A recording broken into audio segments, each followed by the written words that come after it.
Yo, what's up guys, Alf here, and today I'm going to be doing a set review for Lord of the Rings Tales of Middle-earth for Alchemy. So this is going to be the next set that drops on Arena. I believe it comes out next Tuesday, so not long to wait now, which is really sick. I'm so excited for this set. And this set is going to be legal in Historic and Alchemy only. So I did a Historic set review for this set earlier in the week, so I'll leave a link down to that video in the description if you haven't seen it yet. And I'm also going to be putting out a couple of text set reviews over on MTG Zone that will go into a little bit more detail about the cards, talk about some applications that I didn't mention in the video, and just go a little bit more in depth. So as soon as those go live, I'll link them down in the respective descriptions as well. But anyway, in terms of Alchemy, I think this set definitely has potential to make a big splash. You know, it's not going into Standard or Explorer, so there's a ton of really powerful cards, you know, more powerful than you would normally see in a standard legal set. So I definitely think this is going to make a really big impact in Alchemy. Now, having said that, the one awkward thing about Alchemy right now is that Crucius is still very much the centerpiece of the format. The red-black Crucius and Fable of the Mirror Breaker mid-range decks are still dominant, and I still expect them to be the dominant force in the format going forwards as well. So that definitely did inform my choices going into this video. I think cards that work very well with Crucius or very well against Crucius are much more likely to see play. And that does also mean that there are a number of cards that I looked at that I thought, in normal circumstances, this would be a viable card, but because of Crucius and Fable dominating that 3-drop slot, some cards might not make the cut because of that. But anyway, I still think there's a ton of really good cards in this set that are likely to make an impact. And let's just get straight into it. Starting off here with Sauron the Dark Lord. So this card, even though it's a 6-mana creature, is unbelievable for Alchemy anyway, and it was actually pretty close to getting into my Historic set review video as well, which is saying something for a 6-mana creature. But the really sick thing about this card is that the ward often just gives you hexproof, right? It's very difficult for the opponent to trade favorably with this. Obviously, legendary creatures do see play. Like I just mentioned, Crucius is everywhere right now, but if you cast this and the opponent has to burn a removal spell and a Crucius in order to kill it, you're pretty happy with that exchange. And for the most part, I think most board states the opponent is not going to be able to interact with this, right? They need to have a piece of interaction that can kill it for a start. So, you know, it needs to be something like a Go for the Throat. If the opponent's reliant on red-based removal like a Braid, this isn't even getting close to being able to kill it. So they need to have a way to kill it and a legendary creature or artifact in play, which, you know, is going to line up sometimes, but a lot of situations, this is basically going to have hexproof, which is really important for a 6-mana creature, right? You need your 6-mana creature to not die immediately. Even if they do have a Go for the Throat and a Crucius in play immediately, it triggers the Amass ability straight away, so you get a 1/1 regardless. Even if the opponent has the ideal set up against you, they have to burn 2 cards and you get a 1/1 out of it. And if they don't have a way to answer it, you just build up a massive orc army for every spell they cast, which is, you know, another really big threat on the battlefield. This being 7/6 in itself is really difficult to attack past, very difficult to kill with red damage based removal, and then building up an orc army is going to make a big difference. Then when you can connect with the orc army, you know, once it gets really big, you get the Ring Tempts You, and then every time that happens, you basically just get to refuel your entire hand. And additionally, if you're running other cards where you get the Ring Tempts You, you can just refuel your hand without even needing to connect with the Orc army. So even if you're not running any other Ring Tempts You cards, this is just so good on rate, which is saying something. You know, 6-mana cards, even in Alchemy, have to be really good. And this card seems really, really good. And then on top of that, it's in the perfect colours. I think Grixis midrange is probably the best deck in the format right now. And I've recently been having a lot of success with decks running Chandra Hope's Beacon at the top of the curve. So 6-mana cards are definitely playable. And this seems like it's just going to be the nuts at the top end of the Grixis deck. So I expect to see this card quite a lot. Now, having said that, and the other great thing about this card is as well, typically creatures like this that have a good ward ability are vulnerable to Invoke Despair. But if the opponent casts Invoke Despair, even if this is the only creature you have in play, you amass orcs before the Invoke Despair resolves, which means you can just sacrifice the orcs instead of Sauron. So you also have protection against the other piece of removal that is typically good against wards. So this card just seems super well positioned for the current metagame because it just slots into one of the best decks. And yeah, if you face Grixis, I expect to see this card a lot. So definitely keep an eye on this one going forward for sure. So next up we got Orcish Bowmasters, which is a card that I'm already excited for in Historic, and I think is even more crazy in Alchemy because I think it already has a good home in one of the best decks in the format in Anvil that I'll get to in a second. And I think the ping ability on this is just much more relevant in Alchemy because there's so many more decks that have 1 toughness creatures. So a 2-mana creature that creates 2 bodies is already, you know, reasonable in Alchemy, but the fact this has flash and ping stuff is so sick. You know, like I said, already playable in Historic, so is way ahead of the curve for Alchemy. And like I mentioned, there's a ton of 1 toughness creatures floating around. Mono red aggro runs a ton of them. You got Tiefling Outcast, Big Spender. Against the Goblins deck, they have stuff like Ranvad Hawkmaster. Against Anvil, they have Blood Artist. So against tons of decks, this can be flashed in, create 2 bodies, and kill something pretty regularly, which is pretty insane. And then you also get additional triggers on top of that whenever the opponent draws extra cards. So even against the Crucius decks, if they loot away on Chapter 2 of Fable, you get triggers. Against Rusco, if you can get this into play just as the midnight clock's going off, then you can ping them for a ton and make a huge orc army there as well.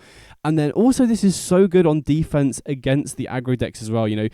Just imagine a situation against mono red aggro where they're attacking with like 2 Tiefling Outcasts and a Big Spender. You can flash this in, pick off one of their 1 toughness creatures, and then block the other 2 as well. So just on rate and how it lines up against the format, I think this is a generically powerful card that could just start seeing play in the mid-range decks. But in terms of Anvil, I think this card is just absolutely insane because, making 2 bodies when your deck that already wants to be running Deadly Dispute just gives you good utility there anyway. And then the other great thing about this in Anvil is that with the recent addition of Obnixilis Captive Kingpin from the latest Aftermath set, this just gives you extra ways to trigger it, right? We already have stuff like Anvil that can trigger it, we have Voldaren Epicure that can trigger it, and Blood Artist and the blood tokens of Sanguine Brushstroke trigger it as well. But then the fact that we could add Orcish Bowmasters as well, that not only triggers it at instant speed when we flash it in, but if the opponent draws any extra cards when we have the Obnixilis in play, not only can we ping them directly with this, but we also get card advantage off this. So, say you have Obnixilis in play and the opponent's just about to hit the extra chapter on the last counter on Midnight Clock. If you flash in an Orcish Bowmasters in response, not only do we get to ping the opponent for 12, make it 12-12, but we also essentially get 12 cards off the top of our library with Obnixilis. So this just seems like an absolutely insane addition to Anvil, which I already think is one of the best decks in the format. So definitely expect to see this card a lot. And honestly, this card could single-handedly push out decks like Mono Red, which have already had a tough time recently because of the nerfs to Commander Faces Kakazan Traumatic Prank, just because so much of their deck is 1 toughness. So I definitely expect this to be a huge addition to the format for sure. Then next up we've got Forge Anew, which is a generically powerful enchantment that fits very nicely into the Boros Equipments deck. So I think the Boros Equipment deck is already very good. I think it's one of the better decks in the format for sure. And this just gives you a ton of extra utility, right? One of the ways to beat that deck is to just target down the equipment with stuff like a Braid. So the fact that you get back an equipment on the ETB trigger on this is, good value immediately. And then the passive abilities on this are really nice as well. Being able to equip stuff at instant speed makes combat an absolute nightmare for the opponent. And also reducing the equip cost helps save you mana as well, so definitely expect this to see play in some numbers in the equipment deck. Now, that deck is already quite pushed for space, so I'm not sure exactly how many you want to run of this. Initially, I'd probably say something like 2 copies sounds about right, but definitely excited to try this one out, and I definitely think it's going to be a big upgrade to that deck for sure. Then next up we've got Reprieve, which is, a really big addition to the format, both in Historic and Alchemy, because especially in Alchemy, White just doesn't have access to anything like this. The closest thing I can think of is Invasion of Gobekhan, which is good in similar matchups, but operates very differently.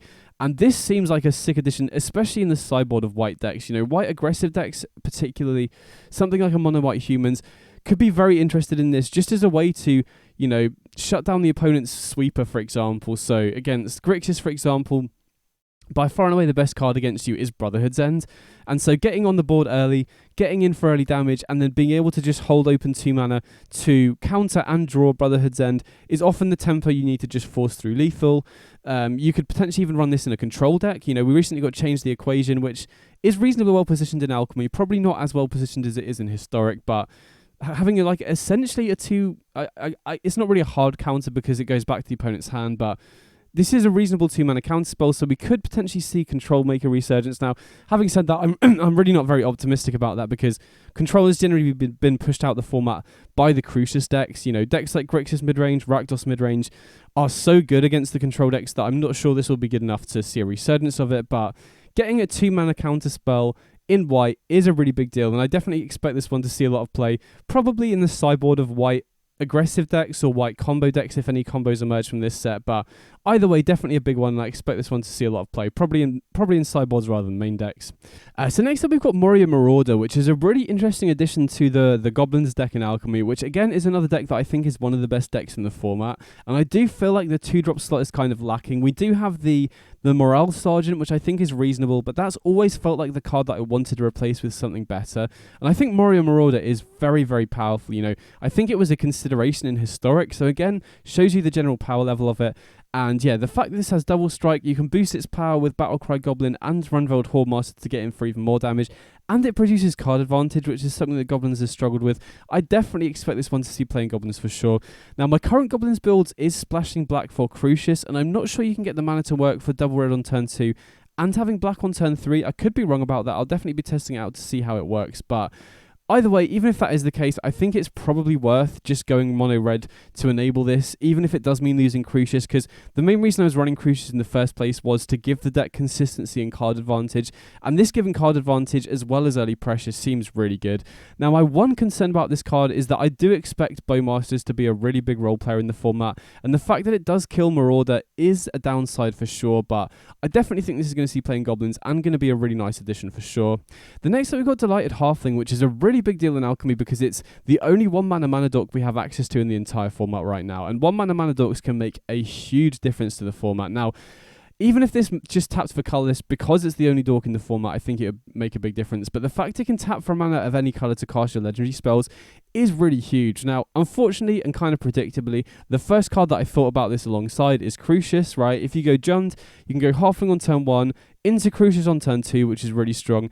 And then the uncounterable is quite relevant against a deck like Grixis midrange, right? One of the main ways they have of stopping you resolving your Crucius is with something like Make Disappear. So the uncounterable is, you know, oftentimes just going to be a nice upside, but could actually be very relevant with this. But outside of that, I think this could just, you know, enable a lot of other archetypes. I think green in general has really been suffering in Alchemy because of a lack of good acceleration, in part anyway. You know, the big advantage to being in green is big creatures and mana acceleration, and the mana acceleration in green just isn't that great. You know, Settle the Wilds is a nice card, but you know, we just don't have anything good until turn 2. So getting access to this could be a boost to maybe, like, I don't know, some mono green decks potentially, but I think, you know, the initial place I'm going to be testing this in is Jund alongside Crucius, but if I had to pick a card that I'm not 100% sure exactly what decks it's going to be enabling, this is the card. But either way, a 1-mana mana dork is always going to make a huge difference, so I definitely expect this one to see a lot of play for sure. Then next up, we've got Boromir, Warden of the Tower. So initially, this wasn't one that I had very high on the list. I think, you know, the passive ability on this is basically irrelevant in Alchemy. The sacrifice ability is nice, but the downside is that we recently got Jarina in the Aftermath set. So if you're running humans, I think Jarina is just a much better option. If you're not running humans, then this is the only ability we have like this, right? You know, it is slightly more expensive than something like Selfless Savior. Selfless Spirit. But if you want this sort of effect and you're running a deck that isn't just all humans, this is a nice ability to have. The main reason I kind of looked at this twice, though, is because I believe it goes infinite with Rathadrabic. So the way this would work, and definitely let me know in the comments if this doesn't work, because I'm not 100% sure, but if it does, it's a really nice combo where you can get both of these in play. You can sacrifice the Boromir to give all your creatures indestructible, which triggers the Rathadrabic to make a non-legendary copy of Boromir. Then you get the Ring Temps you trigger, which I believe you can use to target the non-legendary copy of Boromir, which then makes it legendary again. So at this point, you've just got a loop where you can keep sacrificing Boromir and using the Ring Temps you on the non-legendary copy to give you infinite death triggers, and then all you need to kill the opponent from that point is either Sanguine Brushstroke to give you infinite drain off the Blood Artist, or Meathook Massacre to just drain the opponent out of infinite sacks. So definitely let me know in the comments if that doesn't work, but if it does work, I think this could be a potentially very strong deck, right? We've seen Rathadrabic be powerful in Sacrifice Shells in general, so you could run this alongside that. We've seen it work very well alongside the Sword in decks like AO Blade. You could just run a legendary, like a generic legendary deck. You could run Esper with Rafine, you could run Mardu with Crucius, and then just have access to this combo, because the really nice thing about this combo is Boromir, Rathadrabic, Sanguine Brushstroke, and Meathook Massacre are all generically strong cards in their own right. So they're all going to be decent even when you don't have them assembled, and then occasionally you're going to be able to put them all together and just win on the spot. So I'm very excited. If this does work, it's definitely going to be near the top of my list of decks to try once this set releases. Then next up, we've got Rise of the Witch King, which is a very powerful card for sure. So 4 mana to make each player sack a creature, and then if you do sack a creature, you basically just get to reanimate something. So obviously, we do have access to 4 mana reanimation off Assemble from parts, but the fact that this provides additional utility, forcing the opponent to sack a creature, provides you so much value. You know, if you can consistently set up a reanimation target in the graveyard and have a creature in play when you play this. This card is probably the most powerful reanimation card in the format. Like, obviously the Cruelty of Gix is obviously very good as well, but being 1 mana more expensive is a really big deal for sure, and it doesn't really impact the board unless you reanimate straight away. Now, the obvious downside of this is that you do need a creature in play to get the reanimation. So, you know, say you have a creature and you cast this, if the opponent kills your creature in response, that denies you the reanimation. So it is definitely less consistent than something like Assemble from Parts or Cruelty of Gix. But if you're running a very creature-heavy deck with a lot of looting effects on creatures, for example, this seems like an incredibly powerful card. So I'm definitely going to be testing this one out for sure. Then next up, we've got Flame of Anor, which is one of my picks for, you know, one of the best cards in Historic, mainly because it slots into Izzet Wizards. In Alchemy, I don't really think there are that many great wizards. I think, you know, the main place I'm excited for this is just in like either a mid-range or a control deck, right? I think this is a reasonable card that you could just run in Grixis mid-range, potentially, although the 3-drop slot is pretty stacked in that deck, right? You've already got Crucius Fable, Corpse Appraiser, so, you know, this is definitely going to have some tension there, but, you know, the floor of this card, just being able to draw 2 cards at instant speed is great. I think in Alchemy, you really don't need a wizard for this to be good, right? Being able to kill Crucius with this is a huge deal for Izzet decks, because typically, you know, blue-red decks had to rely on stuff like Bristle Blast to kill Shield Red, so having a flexible removal spell that can kill it is huge. Destroying artifacts is going to be relevant in a lot of situations as well, you know, particularly against Rusco or Unlicensed Hearse if you're a graveyard deck. So I don't think you need to have wizards in Alchemy for this card to be good. I think it's just good on rate anyway. I have looked through the wizards, and the only one that really stands out to me as one that would fit into the kind of mid-range or control shells that I think this card would be best in is Vindictive Flamestoker, which is a 1-mana card that allows you to refuel after you cast a bunch of instants and sorceries. Outside of that, I think most of the other wizards are more aggressive. You've got stuff like Electrostatic Infantry, I think is the name of it, or Balmor. But the issue with Balmor is you really need to be running a high density of aggressive creatures. So I'm not sure this is going to enable an aggressive Izzet deck, but I think it's just going to be good, just a good spell to be running if you're running a blue-red mid-range or control deck. So I definitely expect this one to be a consideration in Grixis mid-range, and definitely a consideration if you're running a blue-red control deck as well, for sure. Then next up, we've got Pippin, Guard of the Citadel. So this is a really nice creature for sure. It's, you know, protects itself with Ward 1. It has Vigilance, which means you can attack and then use the tap ability on it as well. And giving your, you know, your other creature's protection is really big, right? So a 2-drop that protects itself somewhat and can protect your other creatures is really big. We've also got a lot of extra Legendary Matters cards in this set as well. So, you know, just on rate, I think this card is good. Now, it's a bit annoying it's not human. If this was a human soldier, I think it would be an absolute slam dunk. But having said that, I do think soldiers is a playable deck in Alchemy for sure. And this seems like a great addition there. Like, we have so many good soldiers in the format now. And Pippin, just giving your creatures not only protection against removal, but being able to tap it to give your creature protection from creatures, just to enable it to attack through blockers, is really big as well. So if you're running soldiers, I definitely think this is a consideration. If you're running a Legendary Matters deck in these colours, I definitely think it's a consideration as well. So I wouldn't be surprised if this one saw play at all.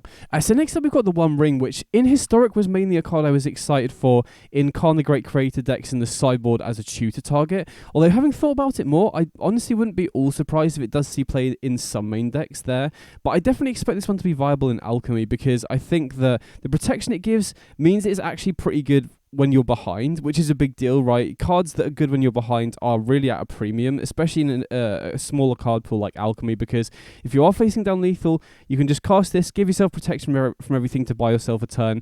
Then because of the burden counters, you draw 2 cards for the next turn, which gives you more chances of finding an out to whatever situation you're in. But outside of that, I think just the format being very grindy and attrition-based, because the Crucius mid-range decks are the dominant decks in the format right now, the advantage that this card can provide can really help you pull ahead in those grindy matchups, right? You know, it's got Indestructible, so it's very difficult to kill. The only ways you can really answer this are either with counterspells or white exile-based removal like Fragment Reality, which isn't very commonly run.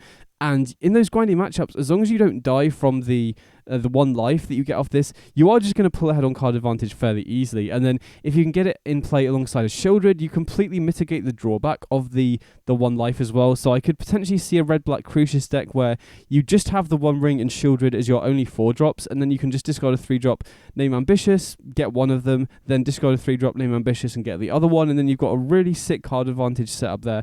Now, the obvious drawback of that is the opponent can kill your Shieldred, and then you might end up dying to the One Ring, but, you know, one way you could get around that is by running Deadly Dispute, right? If you're a sacrifice deck, you can use Deadly Dispute to sacrifice it, so that could be an interesting way to build around it. And even outside of that, I could just see this thing play as a one-of in general, right? The other drawback of it is it's legendary, so if you draw it in multiples, it can be a little bit clunky, but just as a one-of, it's probably a card that you're very happy to find the first copy of. Again, you know, a lot of the Crucius decks are running a selection of stuff that costs 4 or more, so that you get a variety of stuff when you do discard a 3-drop and name Ambitious, so I definitely expect this one to be good enough to see play, and I could even be underestimating it slightly. I'll have to see. So next up we've got Flowering of the White Tree, which is a really interesting card. I think I'm more high on this in Historic than I am in Alchemy though, mainly because of the smaller card pool in Alchemy means that we both have fewer legendary creatures and the mana base is worse as well, and needing double white on turn 2 is quite difficult to achieve in Alchemy if you are running 2 colours. Now, I think you could probably just get away with this, especially if you're in a colour pair that has a white fast land. So if you're in Selesnya, for example, it'll become a lot easier because of the fast lands. But either way, I think there are a reasonable number of legendary creatures in white. If you can get white-blue to work, you could potentially run this in Soldiers, which is a pretty interesting, you know, thing to do. Like we've just seen Pippin. There's a number of other good soldiers that you can run that are legendary as well. So could slot in there potentially, but I'm not as optimistic about this card in Alchemy as I am in Historic, just because it's a lot harder to cast with the mana base, and there are fewer good legendary creatures as well. So we'll have to see about this one. I'm definitely going to be trying it out, but I'm not 100% sure it'll end up making the cut. Speaking of legendary creatures, I think Frodo Sauron's Bane will be a great addition if you are running Flowering of the Right Tree. Right, if you are running this card in a Legendary Matters deck, I think this is probably a slam dunk, because we don't have that many good white legendary creatures outside of stuff like Skrelv in Alchemy, so I think this is kind of necessitated if you are running Flowering of the Right Tree. Even if you're not, you know, we've seen that these 1-mana creatures that can, you know, become a mana sink and become better as you invest more mana in it is nice. If you are running a white-black deck, getting the black ability on this is really nice as well. Now again, we've seen like Evolved Sleeper isn't like a staple or anything, but it does see play in some black decks, so you know, I've got my eye on this one specifically because it's a good enabler for Flowering. I think, you know, Flowering is at its best in aggressive decks, and for Flowering to be good, you need white, you know, you need 1-drops that are legendary, and Frodo really fits that bill, so definitely one I've got my eye on. Not, you know, if Flowering doesn't really see play, then there's a chance that Frodo doesn't either, but definitely a nice addition and one that's on my radar for sure. The next time we got Press the Enemy, which is a really interesting instance. So this can work as either a counterspell or a way to temporarily deal with a permanent that's already in play, and then enables you to cast another instant or sorcery from your hand. So kind of reminiscent of stuff like Yeheni's Expertise that we've seen in the past, and I don't think this slots very well into any pre-existing decks, but I have recently been thinking about a blue-red control deck that is running Chandra Hope's Beacon at the top end with stuff like Big Score and Unexpected Windfall in order to ramp into it, and having this as like an answer or a counterspell to something that then enables you to cast your Big Score or Unexpected Windfall is such a big tempo swing. So I definitely expect that if that sort of deck does become, you know, a thing, this is going to be a great addition there. But even outside of that, I could definitely see this thing play in sideboards. You know, blue specifically doesn't really have that many great ways in Alchemy to deal with stuff that's already in play. So, you know, this is definitely one that's on my radar for sure. Could even potentially see play in the Grixis mid-range decks if you're running a very, you know, a build with a lot of instants and sorceries. But I'm mainly excited for this in a blue-red deck that's running stuff like Flame of Anor and Big Score and potentially Chandra Hope's Beacon at the top end. So could potentially be a really nice addition to a new archetype maybe. We'll have to see. Next up we've got a Scroll of Isildur. So this is definitely a sideboard card for sure. I'm highlighting this higher in Alchemy than I was in Historic because of Oni Cult Anvil. So my general take on this card, obviously Alchemy is lower power level than Historic, so the bar for cards to see play is lower. But I still think in Alchemy, for this card to be good, you really want Chapter 1 to be impactful. And, you know, obviously, like I mentioned, this being able to steal Oni Cult Anvil, then tap down 2 creatures and then draw 2 cards is really strong for 3 mana for sure. So having said that, actually, you know, now I've thought about it, Anvil can just sacrifice itself in response. So maybe this isn't as good as I thought, but either way, this is definitely one that's on my radar if artifacts become more popular, right? If the One Ring becomes very popular, using Scroll of Isildur to steal the One Ring seems really good. So if stealing artifacts is good, this is going to be a really good sideboard card. If it's not, then, you know, keep it on your radar, but probably not good unless Chapter 1 is good. So next up, we've got Mirkwood Bats, which is, I think a very powerful card potentially, but it's kind of awkward because it's competing with Ob Nixilis in the Anvil deck. So I think the only home this really slots into is Anvil.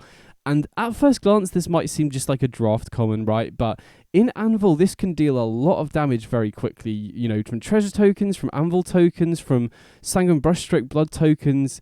You know, this is capable of closing games out very quickly. One weakness of Ob Nixilis is that, you know, it is a very good card advantage engine, but it does take a turn or two to really get going. Whereas this, you get it down, you know, sacrifice a blood token, and it starts really getting in for a lot of damage. Now, having said that, I think the only deck it slots into is Anvil, and I don't think it's going to be better to run than Ob Nixilis, especially when we're getting the Bowmasters. But I thought it was worth highlighting because I think it is a good way, it's a good option for Anvil if closing games out quickly becomes more important. You know, if the metagame does shift and Ob Nixilis' card advantage is too slow, then I definitely could see an argument to running this in the top end instead. But for now, I definitely don't think it's better than Ob Nixilis, but worth bearing in mind for Anvil going forwards. The next up, we've got Nazgûl, which is a really interesting card. So you can run up to 9 of it in the deck, which I think you would want to, because this is a card that is definitely better in multiples. You really want to be able to stack this to, you know, get a ton of +1/+1 counters on all your wraiths, get to the end of the ring temps you fairly quickly. Now, the one downside of this card is that it is a 3-drop, it is black, so you're directly competing with Crucius and Fable of the Mirror Breaker if you're trying to go in red-black, but it does have some nice synergies with other cards in this set, like Witch King of Angmar. So this is a wraith itself, so if you can get this in play, then it gets the buff from the Nazgûls as well. And, you know, it's also another way that you can trigger the ring temps you repeatedly to get buffs from Nazgûl. So if you can get multiple of these in play, and then you can get the ring temps you triggers off Witch King of Angmar, or there's a new 2-mana enchantment that gives you the ring temps you every single turn that you can run alongside it as well, then the buff you get off this really, really stacks up for sure. And then the discard ability to protect it could work well with Ring Wraiths, which is another wraith. It's very expensive, but if you're consistently discarding stuff, like if you do run this alongside some discard outlets, every time the ring temps you can get it back from your from the graveyard to your hand to keep pitching as well. So there's some really nice synergies going on here. I'm not sure this is better to be doing than running Fable and Crucius, but I'm definitely going to be trying it out. And if you can stack multiples of these in a deck that gets repeatable ring temps you triggers, it is going to provide huge buffs very quickly and could get out of control. So definitely kind of like a sleeper card, but again, you know, the 3-drop slot is so stacked in Alchemy because of stuff like Fable and Crucius that it might not end up making the cut. We'll have to see. The next up, we've got Spiteful Banditry, which is essentially the red Meat Hook Massacre that gives you treasure tokens instead of draining the opponent. Obviously, Meat Hook Massacre is nerfed in Alchemy and Historic, so it's not as good there, but this is just a nice option to have in red. I think some decks will be happier to have the treasures, particularly if you have a lot of mana sinks. You know, as long as you kill any creatures when you use this, you immediately get a mana back off the treasure as well. And there are some, you know, cards that care about treasures as well. You've got stuff like Prosper and, you know, a few other cards that care about treasures. So next up, we're going to have a look at some of the lands in this set. So I think this is probably my favourite of the bunch, and I think is the most likely to have an impact because I imagine there will be some white aggressive decks in the format. You know, we already see humans. There's already some Azorius Soldiers decks. And if a flowering of the white tree deck or multiple decks do emerge, this is just going to be, you know, a card that you definitely want to be running as a one-of in those decks. Probably going to be entering untapped a lot of the time if you are running a heavy legendary deck. And then in those white aggressive decks, it's going to be fairly easy to enable this by attacking with 2 creatures, and then being able to draw a card for 3 mana off a utility land is very good because those sorts of white aggressive decks do sometimes struggle with card advantage. So definitely expect this one to see players a one-of in these white aggressive decks. The next up, we've got Mines of Moria and Barad-dûr, which are cards I'm definitely less excited about because I'm not sure they have great homes right now, and there aren't that many good legendary creatures in red and black that see play outside of Crucius, but I think they both have reasonably powerful effects, you know, especially this Mines of Moria being able to create 2 treasure tokens as an activated ability on a land is very nice. You know, this might be one I missed in the historic set review as a card in creativity, but it's going to be entering tapped the vast majority, well, basically the entire time because you can't run any creatures in creativity. But either way, in Alchemy, creating 2 treasure tokens is very nice, particularly if you have a lot of mana sinks or top end cards. So I'm not 100% sure what the best home for this is, but I feel like the effect is powerful enough that it was worth mentioning. Then we've got Barad-dûr, which is another potentially powerful land. Now, again, not 100% sure it has a great home right now.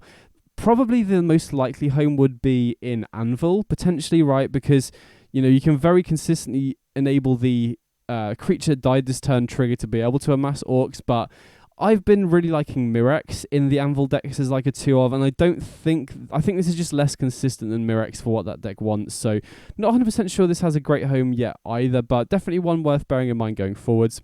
The next up we've got Aragorn the Uniter, which is a card that I think is very, very powerful, but might not be playable because of the mana cost. So I think if this does see play in Alchemy, it will be in a Joda the Unifier deck where your mana base is built to cast your creatures as well as possible, right? You can probably, run a humans deck, so you're running the Courtyard, and then you've got Plaza of Heroes as well. But even then, red, green, white, blue is very difficult to achieve. So if the mana base allows it, I do expect this card to see play, but I'm not optimistic that the mana base is good enough for this one to be consistently castable, if that makes sense. The next one, we've got Merry Esquire of Rohan, which is a card that I could see seeing play in multiple homes. First of all is in Flowering of the White Tree decks. As I mentioned earlier, I think red-white legendary creatures or legendary humans even is a way that you could potentially build that. Now, legendary humans isn't the way that you would go if you're running Merry, but if you are running Flowering of the White Tree, this is a really nice way for you to produce card advantage. If you go Frodo or Scroll on turn 1, you can potentially go this on turn 2, attack with both and draw a card straight away, which is very powerful. And then outside of that, this is another card that I think could see play in the equipment deck. Now again, as I've mentioned multiple times, that deck is already quite pushed for space, and I think there are other reasonable options. You could maybe run this as a one-of, I could potentially see as being good. But yeah, we'll have to see. Could see play in either of those shells, so definitely one that I'm going to be testing out. Then next up we've got Gandalf the White, which is, another card that I think is very generically powerful, but just doesn't really have a good home right now. And I can't really envisage a deck that could be built around this right now. Obviously, you would want to be running a bunch of legendary creatures or artifacts that give you enter the battlefield triggers, but I think this is just one that is worth bearing in mind because it is very powerful, especially as new cards get added to the format. But right now, I just don't think it really has a good home.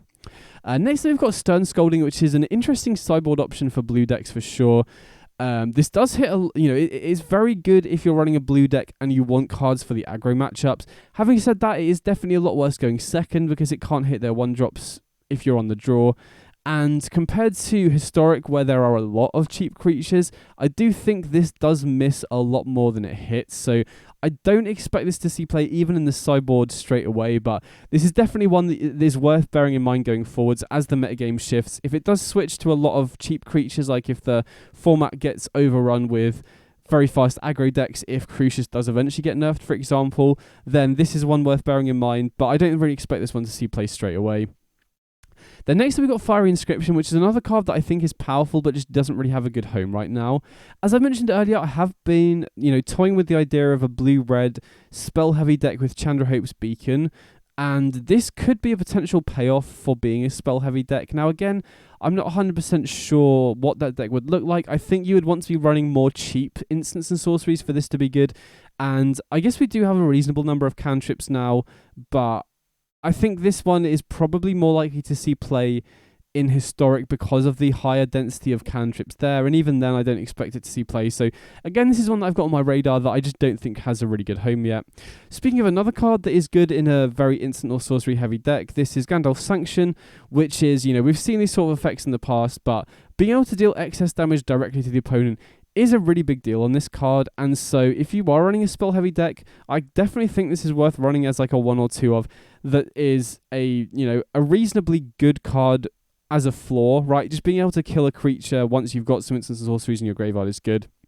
And then the ceiling on this card is super high if you can get a bunch of a bunch of instant sorceries in your graveyard and be dealing, upwards of 10 or even more excess damage off this. So definitely one that I've got on in mind, and maybe these two cards could be, good enough to birth a whole new archetype. I don't know, I'll have to try it out, but they both seem like cards that would, incentivize you to be running cheap instants and sorceries, which there isn't really a deck in Alchemy right now that does that, but these do seem powerful enough that I feel like a deck like that is worth trying out and seeing how good it is. So I'll definitely be trying them out anyway and see how it does.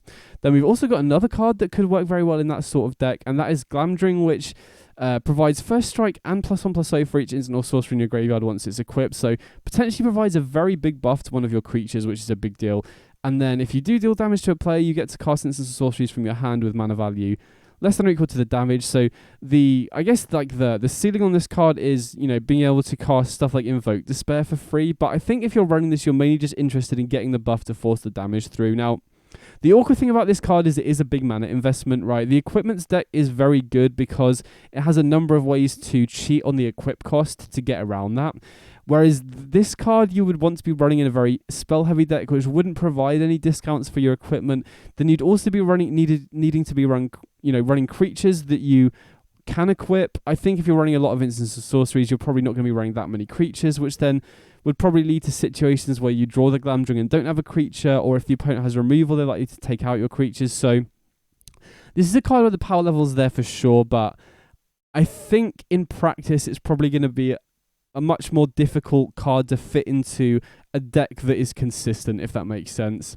Then next up we've got Phial of Galadriel. Not sure how you say that one, but this seems like a potentially powerful effect. So kind of reminiscent of the Celestus, right? It's a 3 mana rock that taps the mana of any color, and then if you're hellbent, you get to draw cards, and if you gain life when you have 5 or less life, you gain twice that much life instead. So I think the life bonus is a nice upside, you know, particularly if you're running a deck with Shielded, for example, but the ability to draw 2 when you're hellbent seems very good. The awkward thing about this is that you would want to be running a deck that needs the ramp and the mana fixing that is also good at emptying your hand, which I'm not really sure what deck would want this, but I felt like, it was a powerful enough effect that I thought it was worth highlighting in case a deck like that arises in future. And then we've got another land as well, Mount Doom. So this is a Rakdos land that is basically another pain land that can't produce colour, so you're always going to be taking damage off this, which is definite downside for sure, but it does give you some reach. You know, you can pay 4 to deal 1 damage directly to the opponent, and then the sweeper effect is nice upside, but I don't think you should really be paying too much attention to that. I very much doubt that's going to come up very often, but the only home I can really think of that might want this immediately is potentially Only Cult Anvil, because that is a deck that is all about dealing incremental damage as the game goes on, and being able to deal 1 damage to the opponent off this does seem like it could be worth running a single copy, because, you know, you're a deck that has a lot of life gain off stuff like Only Cult Anvil and the Blood Artist of Sanguine Brushstroke, so I definitely think this could see play as a one-off. And additionally, you know, the mana base in Alchemy isn't amazing either, so just getting access to an additional black-red dual land does seem good. So I do expect this to see play as a one-off in Anvil, and I wouldn't be surprised if it did see play in some other red-black decks going forwards, but I think you really need to be either desperately needing an additional dual land, or being able to take good advantage of this ability here, or the life that you're losing off it probably isn't worth it. Then next up we've got the Balrog Durin's Bane. So I wanted to highlight this because it is a card that could potentially be good in Anvil again, because you do have, you know, you are sacrificing a lot of permanents. Particularly treasure tokens are very nice with this because it can produce mana and reduce the cost as well, but I very much doubt this is going to see play in Anvil because of Ob Nixilis, right? I think the way, I think in my head, by far and away the best way to build Anvil going forwards is just with Ob Nixilis at the top of your curve, so that you can consistently tutor it with Crucius, and especially with Bowmasters entering the format, I think Ob Nixilis is going to be by far and away the best top-end card to be running in Anvil. So for that reason, you know, if Ob Nixilis wasn't about, this probably would see play as maybe a one-of in the top end of Anvil, but because of Ob Nixilis, I don't really think this one's going to make the cut, unfortunately. The next up we've got Peregrin Took, which is a card that I don't really expect to see play, but I wanted to bring it up just to talk about food, because I don't think the food synergies in this set are enough for a deck to emerge around it. I think in Historic, food has a chance because you have Cat Oven, especially because you have Trail of Crumbs as a card advantage engine. Now, Peregrin Took is somewhat of a card advantage engine, but having to sacrifice 3 foods to draw a card as your best way to produce card advantage really isn't good enough. So even though there are a lot of cards in this set that produce food, I don't personally think that's really going to be good enough to build a deck around it, just because I don't think there's really enough good payoffs for doing that, if that makes sense. The next up we've got Doors of Durin, which is another card that I thought was powerful enough that is worth highlighting, right? If you can fill your, you know, especially if you're running a deck with a lot of expensive creatures, you can potentially use this to cheat creatures into play. But my big issue with it is that if you're running a deck with big creatures, you'd probably much just rather be running the Cruelty of Gix and Assemble from Parts and just guarantee the reanimation, rather than using this to try and cheat stuff into play off the top. So I think it is a generically powerful card, but I just don't think it really fits into any deck particularly well. And then finally, last card I've got here is Assault on Osgiliath, which is a potential option for the top end of the mono red goblins deck. Like I said, my current build are Rakdos, so if I do stick with that build, this card's not really going to be castable, but if you do end up moving to mono red to enable the Moria Marauder, this does seem like a reasonable top end card, right? I think game one, you know, Goblin Influx Array is a nice card, particularly when the mid-range decks are about, but having this as either triple red, give all of your goblins double strike, or, you know, triple red and a colorless to make an orc token and then give it double strike and haste seems like this could be a nice option, because I think one of the issues with goblins is that, you know, the current builds right now are running Fable of the Mirror Breaker and Goblin Influx Array because there really isn't much else that's good at the top end.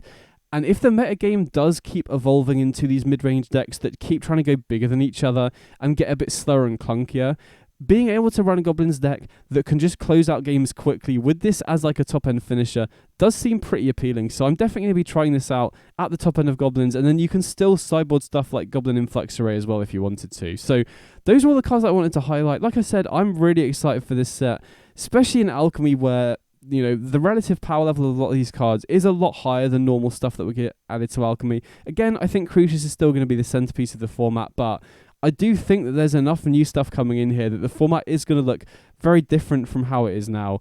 Definitely let me know in the comments if you think I missed any cards. You know, there are a lot of cards in this set, quite a few of which I looked at and thought, this one has potential, but I'm not quite sure about it.